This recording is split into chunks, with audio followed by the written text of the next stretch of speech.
Okay, I need to get this off my chest because I'm losing my damn mind over here. My name's Ryan, 32, single, decent job, decent apartment, and until a few months ago, a decent life. Then Jake moved in next door, and now I'm staring at my phone, reading a text from this broke college kid that says, "Yo, you cooking tonight or should I wait for delivery?" Like I'm his personal chef, or worse. I didn't sign up for this, but last night, at 2 a.m., standing in my kitchen with a spatula in one hand and my sanity slipping out the other, it hit me. I accidentally turned my neighbor into my sugar baby. And I don't know how to stop it. It started innocently enough. I'm a food guy. Love cooking, love eating, love ordering takeout when I'm too lazy to chop onions. About 3 months ago, I got this massive Thai food order. Pad CEW, green curry, the works. Way too much for one person. I'm not a monster, so instead of letting it rot in my fridge, I knocked on Jake's door. New guy, skinny as hell, looked like he hadn't eaten since orientation week. "Hey man, you want some free food?" I said. His eyes lit up like I'd handed him a winning lottery ticket. Big mistake. Huge. The next week, I'm coming home with pizza, and there's Jake, stretching in the hallway like some budget yoga influencer. "Oh, hey Ryan, you got extra," he says, all casual. I laughed, tossed him a slice, figured it was a one-off. But then it kept happening. Every single time. Chinese. He's checking his mail. Burgers. He's just saying hi. I joke, "You hungry, dude?" And he'd nod like a bobblehead, no shame. It was funny, until it wasn't. Last night was the breaking point. I'm grilling steaks, good ones, ribeyes, $20 a pop, minding my own business when there's a knock at 11 p.m. It's Jake in pajamas, hair a mess, with the dumbest lie I've ever heard. "Hey man, is your Wi-Fi acting up?" I stared at him. "Jake, it's 2 a.m. You don't even have my Wi-Fi password." He just grinned, sniffed the air like a cartoon dog and said, "Smells good in there." I couldn't even argue. I sighed, handed him a plate, and watched him shovel steak into his mouth like he hadn't seen protein in a decade. That's when it hit me. This wasn't a neighbor thing anymore. This was a system. He'd trained me like Pavlov's freaking dog. Door knock, food appears. I flashed back to last month when he texted me his class schedule. "Just so you know when I'm around." I'd laughed it off then, but now? Now I'm wondering if I'm funding this kid's entire existence. I confronted him mid-bite. "Jake, I'm not your sugar daddy." He looked up, steak juice dripping down his chin, and said, "I mean, technically you kinda are?" I swear I almost threw him out the window. Here's the messed up part. I'm not even mad at him. I'm mad at me. How did I let this happen? I'm a grown man, not some pushover, but this 19-year-old leech has me on speed dial for dinner. And the worst part? I kinda liked having him around. At first. He's funny, tells dumb stories about his professors, makes my quiet nights less lonely. But now it's like I've adopted a stray who won't leave, and I'm one step away from buying him groceries. So this morning, I decided to flip the script. I texted him, "Lawn needs mowing. You're on it if you want dinner tonight." He showed up with a rusty push mower and a grin. And yeah, I fed him after. But I'm not done. I'm charging him in chores now. Dishes, trash, whatever I can think of. I thought I'd won, outsmarted him at his own game. Then an hour ago, I get a new text. "Yo, what's on the menu tomorrow?" I can vacuum. What the hell have I started? I'm sitting here, staring at my fridge, wondering if I've just traded one problem for another. And the scariest part? I don't even know if I want him to stop. Alright, you guys wanted more, so here it is. I'm officially in too deep, and I don't know if I'm the idiot or the mastermind anymore. It's been a week since I turned Jake into my chore-doing dinner guest, and I thought I had this under control. Lawn mowed. Check. Dishes done. Check. Me not feeling like a total pushover? Check. Until last night, when everything flipped upside down and I realized this kid might be playing me harder than I thought. So, after the lawn thing worked, I leaned into it. I'd text Jake random tasks, trash needs out, mailbox is full, and he'd show up, do it, and I'd feed him. It felt fair, transactional, like I'd cracked the code. He vacuumed my living room Monday, swept the porch Tuesday, even scrubbed my stovetop Wednesday after I made lasagna. I was smug about it, thinking, I've got this kid on a leash now. Famous last words. Thursday night, I'm chilling, no food on the stove, just a beer and some Netflix, when Jake knocks. I open the door, and he's standing there with a $10 bill and a sheepish grin. "Hey man, I ordered pizza," he says. "Figured I'd share since you've been hooking me up." I'm floored, this is new. I take the cash, wave him in, and we split a pepperoni pie while he rambles about some group project disaster. It's chill, normal, almost like we're actual friends. For once, I'm not the one feeding him. I think, maybe he's not a total mooch. Maybe I misjudged him. Then Friday hits, and it all goes to hell. I'm frying chicken, crispy, golden, the kind of meal you don't share unless you're a saint, when Jake knocks. He's got this weird energy, fidgety, not his usual feed me vibe. "What's up?" I ask, flipping a drumstick. He scratches his neck, avoids eye contact, and mumbles, so. I kinda told my buddy about our deal." I freeze. "What deal?" He grins, all nervous teeth, and says, "You know, the food for chores thing." He's broke too, and he's outside. I nearly drop the tongs. "He's what?" Jake steps aside, and there's this random dude, tall, lanky, looks like he hasn't slept since 2019, standing in my hallway with a hopeful smile. "Hey, I'm Tyler," he says, like I'm supposed to invite him in.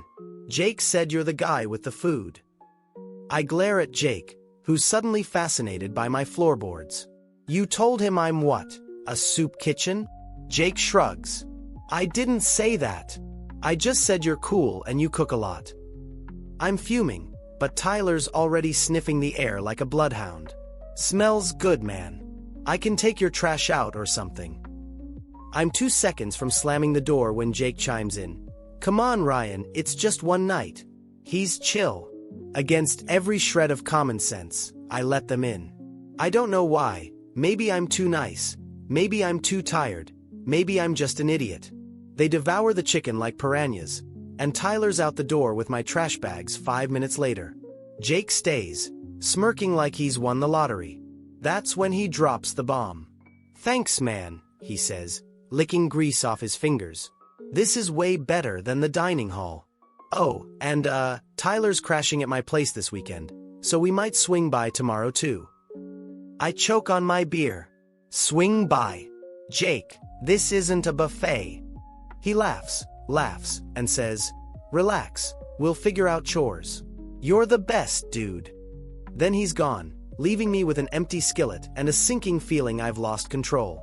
I sit there, staring at the wall, replaying it all. He's not just mooching anymore. He's recruiting. I've gone from neighbor to sugar daddy to freaking caterer for a pack of broke college kids. And the worst part? I'm not sure I hate it. There's this dumb part of me that likes the chaos, the company, the way they look at me like I'm some food god. But then I think about my bank account, my fridge, my sanity, and I wonder how many buddies Jake's got lined up. This morning, I wake up to a text. "Yo, Tyler's got a friend who can wash your car. Cool if they come over." I haven't replied yet. I'm sitting here, coffee going cold, wondering if I should lock my door and ghost them or lean into this madness and see where it takes me. What would you do? I know I'm enabling them, but am I the asshole for liking it a little too much? Alright, you guys asked for it, so buckle up. This is where it gets insane. I thought Jake and his buddy Tyler were the peak of this mess. But oh no, I was wrong. Dead wrong. What happened last night didn't just escalate. It exploded, and now I'm wondering if I've accidentally started a cult or a con. Maybe both. After Jake's text about Tyler's car washing friend, I caved. I don't know why, maybe I was curious, maybe I'm just spineless, but I replied, "Fine, one car wash, one meal." Big mistake. Saturday afternoon, I'm in my kitchen prepping tacos. Ground beef sizzling, tortillas stacked, when my doorbell rings. It's Jake, Tyler, and this new guy, Chris, who's got a bucket and a sponge like he's auditioning for a car wash commercial. "Hey," Jake says, all grins. Chris is good, man. He'll make your car shine. I nod, hand over my keys, and figure it's just another chore for food deal. Simple, right? Wrong. An hour later, my car's clean, and the three of them are scarfing tacos like it's their last meal. Chris is chill, tells me he's an art major, even sketches a quick cartoon of me flipping burgers on a napkin. I'm laughing, thinking, okay, this isn't so bad. Then Jake leans in, mid-taco, and says, so, Chris knows some people who'd love this setup. We could make it a thing. I blink. A thing. He nods, eyes gleaming. Yeah, like a crew. You cook, we work, everybody wins. I laugh it off, a crew. But he's serious. Tyler's nodding, Chris is nodding, and I'm sitting there wondering if I've stumbled into a pitch meeting. I should have shut it down right there.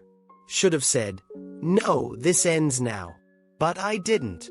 I said, we'll see, like some idiot leaving the door cracked open. That was my doom. Sunday morning, I wake up to banging on my door. Not knocking, banging. I stumble out of bed, heart pounding, thinking it's an emergency. It's Jake, Tyler, Chris, and 3 new people. 2 girls and a guy, all college age, all looking at me like I'm Santa Claus. Hey! Jake says, way too chipper. Meet Sam, Ellie, and Nate. They heard about you. I'm in boxers and a stained t-shirt, blinking at this posse, and Ellie, tiny with purple hair, pipes up. We brought stuff to trade. I've got laundry detergent, Nate's got beer, Sam can fix your leaky faucet. I'm speechless. Jake's grinning like he's proud, and Tyler's already eyeing my fridge. What the hell is this? I snap. Jake shrugs. You said, we'll see. So we figured more hands, more food? I'm about to lose it when Nate steps forward, all earnest. Dude, we're broke as hell. Jake said you're cool, and we're not freeloaders. We'll work. I look at them, 6 pairs of eyes, desperate, hopeful, and I don't know what comes over me. I let them in. Yeah, I know, I'm an idiot. But I had leftover chili in the freezer, and part of me wanted to see how far this could go. By noon, my apartment's a circus. Sam's under my sink with a wrench, Ellie's sorting my laundry, Nate's hauling trash, and the others are scrubbing every surface I own. I heat up the chili, toss in some cornbread I whipped up, and suddenly I'm feeding 6 people. They're loud, chaotic, telling stories. Chris draws me as a chili-wielding superhero, Ellie admits she's failing chem, and it's weirdly fun. For a minute, I'm not just the guy with the 925. I'm the guy. The legend. I'm half proud, half terrified. Then it gets real. Evening hits, they're still here, sprawled on my couch, when Jake pulls me aside. So, word's spreading, he whispers. Some people saw us coming in. They're asking questions. I frown. What people? He hesitates, then says, like, other neighbors. And some randos on campus. I might have bragged a little. My stomach drops. Bragged about what? He grins, all teeth. That you're the man with the plan. The food guy. They're calling you Sugar Daddy Ryan. I choke. They're what? He laughs, and says, it's a compliment, dude. You're a legend now. Before I can strangle him, there's a knock. I open the door, and it's Mrs. Carter, the nosy old lady from 4B, holding a Tupperware of cookies. Heard you're feeding the building, she says, peering past me at the chaos. Thought I'd pitch in. I take the cookies, dumbfounded, as Jake whispers, see? Told you. I shut the door, turn around, and the crew's already divvying up the cookies like vultures. My phone buzzes, unknown number. Hey, heard you're the guy with food. Can I swing by? I'll rake your leaves. I stare at it, then at Jake, who's oblivious, laughing with Ellie. My apartment's a zoo, my name's a meme, and I'm realizing I've lost the plot entirely. I wanted control, but now I'm a freaking urban legend, and I don't know if I'm flattered or freaked out. Last night, I locked my door, turned off my phone, and sat in the dark, listening to them leave. But this morning, there's a note under my door. Yo, Ryan, we're planning a big one tomorrow. You in? I'm staring at it now, heart racing, wondering if I've created a monster, or become one. What do I do? Shut it down, or ride this insane wave and see where it crashes. Alright, here's the deal. I'm in way over my head now, and last night proved it. That note under my door? We're planning a big one tomorrow. You in? I should have burned it, bolted my door, and pretended I'd moved to Canada. Instead, I texted Jake back. What's a big one? His reply came fast. Trust me, it's gonna be epic. Bring food. Famous last words. I don't know what possessed me. Curiosity, stupidity, or some twisted pride. But I said yes. And now I'm sitting here, palms sweaty, wondering if I've just torched my own life. Monday rolls around, and I'm a wreck all day at work. My inbox is a blur. I'm just picturing Jake and his crew turning my apartment into a frat house.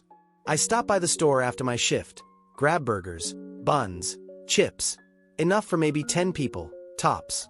I figure I'll cap it there, keep it manageable. I get home, start grilling patties on my little balcony setup, and at 7 p.m. sharp, the doorbell rings. It's Jake, Tyler, Chris, Ellie, Sam, Nate, the whole crew from yesterday, plus 4 new faces I've never seen. Hey man, Jake says, breezing past me. This is Liv, Max, Tara, and Josh. They're solid. I'm already counting heads, 10 people, and my burger math's off. Before I can protest, they're piling in, dropping random trades on my counter. A half-empty bottle of dish soap, a pack of gum, a scratched-up DVD of The Matrix. We'll figure out chores later, Ellie says, snagging a chip. I'm about to draw a line when there's another knock. 2 more kids, twins, maybe, with a bag of frozen fries. Heard this was the spot, one says. I glare at Jake, who's flipping burgers like he owns the place. What the hell, dude? He shrugs. Word got out. It's fine, we've got this. It's not fine. Within an hour, my apartment's a madhouse. I count 17 people. 17! Crammed into my 800 square foot space. They're everywhere. On my couch, my floor, my balcony, eating burgers, fries, chips, even raiding my fridge for ketchup and beer I didn't offer. Chris is sketching on my wall with a Sharpie, for the vibe, he says, while Sam's blasting music from my Bluetooth speaker. I'm yelling, turn it down, when Mrs. Carter knocks again, this time with a fruitcake. Thought you'd need dessert, she says, eyeing the chaos like it's a block party. I'm too stunned to argue. Then it gets worse. Around 9 p.m., I hear shouting outside. I push through the crowd. Someone spilled soda on my rug, and peek out my window. There's a group of guys in the parking lot, maybe 5 or 6, arguing with Nate, who's waving his arms.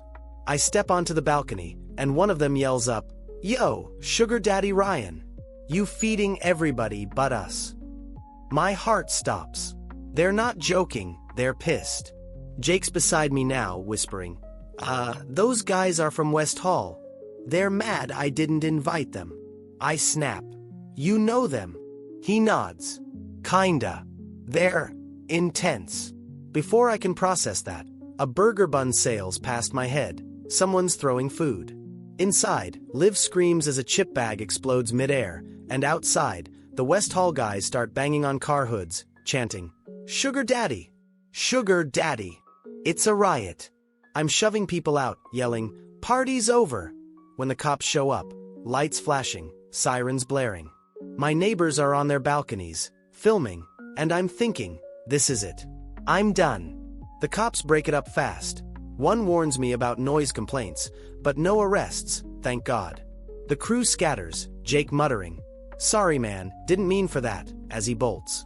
I'm left with a trashed apartment, burger wrappers, Sharpie on my wall, a broken chair, and a voicemail from my landlord. Ryan, we need to talk. Tomorrow. I collapse on my couch, head spinning, when my phone buzzes. Unknown number. Heard you threw a banger. I've got cash if you do it again. Cash. Cash. I'm staring at it, pulse racing, when another text hits. Jake, West Hall's pissed. Watch your back. I don't sleep. All night, I'm replaying it. The chaos, the chants, the cop lights. I'm a legend now, sure, but not the good kind. I've got a landlord meeting in hours, a trashed place, and apparently enemies I didn't ask for. And the sickest part? Part of me, a tiny, stupid part, wants to do it again. Not for them, but for me. To see how big this can get. Am I losing it? Should I run, fight, or double down? Okay, this is it. The end of the line, or maybe the start of something I can't unmake. I'm writing this with shaky hands, still reeling from last night, because what happened wasn't just wild. It was a wake-up call I didn't know I needed. I thought I'd hit rock bottom with the burger riot, but oh no, the universe had one last twist to shove down my throat. I'm either the dumbest guy alive or the luckiest, and I still can't tell which. Tuesday morning. I'm a zombie. My apartment's a crime scene. Grease stains, Sharpie art, a fruitcake I'll never eat, and I've got that landlord meeting looming. I'm chugging coffee, rehearsing excuses, when Jake texts, "Meet me outside. Now." I'm pissed. After last night, he's got nerve. But something in the urgency makes me grab my keys. I step out, and he's there, pacing, looking like he hasn't slept either. "West Hall's coming," he says, voice low. "They're pissed you shut it down. They think you're hoarding the food gig for us." I laugh, bitter. Hoarding? I'm not running a damn charity. He grabs my arm. "They don't see it that way. Just be ready." I don't have time to process that because my landlord, Mr. Patel, pulls up right then, short, stern, all business. "Ryan," he says, stepping out of his car, "we've got a problem." I brace myself, eviction, fines, the works, but he surprises me. Noise complaints, property damage, unauthorized gatherings. "I should kick you out." I nod, ready to beg, when he keeps going. "But I hear you're feeding half the building. Mrs. Carter loves you. Even offered to pay your late fee last month." I blink. "She what?" He sighs. "Look, I don't care what you're doing, but keep it quiet, keep it legal, or you're gone. One more strike." I'm stunned. Somehow, I'm not homeless yet. I'm still processing that lifeline when Jake tugs me aside. "They're here," he whispers. I look up, and sure enough, 4 dudes are swaggering across the parking lot. Big guys, West Hall written all over their frat boy vibes. The leader, a tank with a buzz cut, stops 10 feet away and yells, "Sugar Daddy Ryan, you think you're too good for us?" My stomach twists. Jake's tense, muttering, "That's Derek. He's a dick." I'm about to bolt when Ellie and Chris appear behind me. Where'd they even come from? And Ellie snaps, "Back off, Derek, he's not your meal ticket." Derek laughs, steps closer. "Oh, he's everybody's now, huh?" It's a standoff. Me, Jake, Ellie, Chris versus these goons. And I'm thinking, this is how I die, over burgers. Then Mrs. Carter shuffles out, cane in hand, and hollers, "You boys leave him alone or I'll call the cops again." Derek smirks but backs off, tossing a "this ain't over his shoulder as they peel out. I'm shaking, adrenaline pumping, when Jake claps my back. "Told you, man, you're a legend." I'm done. I turn to him, voice low. "No more. This ends now." He nods, sheepish, and they scatter. I think I've won, finally drawn the line, until I get home and see it, a flyer taped to my door. Sugar Daddy Ryan's Feast Club. Food for favors. Next meetup Friday. Bring your trade. My jaw drops. It's got Chris's cartoon of me, a phone number I don't recognize, and a freaking QR code. I rip it down, furious, but my phone's already buzzing. Texts, calls. "Yo, Friday's on?" "I'll paint your fence." I slam it on silent, lock my door, and collapse. That night, I'm pacing, torn. I could disappear, change my number, ignore them, let it die. But then I find a note slipped under my door, handwriting I don't know. "You saved us. Don't stop." Next to it's a $20 bill and a grocery list. Bread, milk, eggs. I stare at it, heart pounding. They're not just mooching, they're desperate. And I'm their lifeline. I think of Ellie's chem grade, Jake's hollow cheeks, even Mrs. Carter's cookies. I'm mad, yeah, but I'm also something else. Responsible, proud, insane. So here's the kicker. Friday's tomorrow. I've got the cash, the list, and a choice. Shut it down. Call the cops, move out, end this madness, or lean in. Cook bigger, set rules, make it real. I know it's nuts, but wouldn't you be tempted to? To be the guy who matters? I'm staring at my fridge, the flyer crumpled in my fist, and I swear I hear Derek's voice. This ain't over. Maybe it's not. Maybe I'm not ready for it to be. That's it, folks. I'm at the edge, and I've got hours to decide. What would you do? Call me crazy, but I think I already know my answer. That's it for today's story. If you enjoyed, don't forget to like, subscribe, and hit the bell for more wild Reddit stories. Until next time, stay curious and keep the stories coming.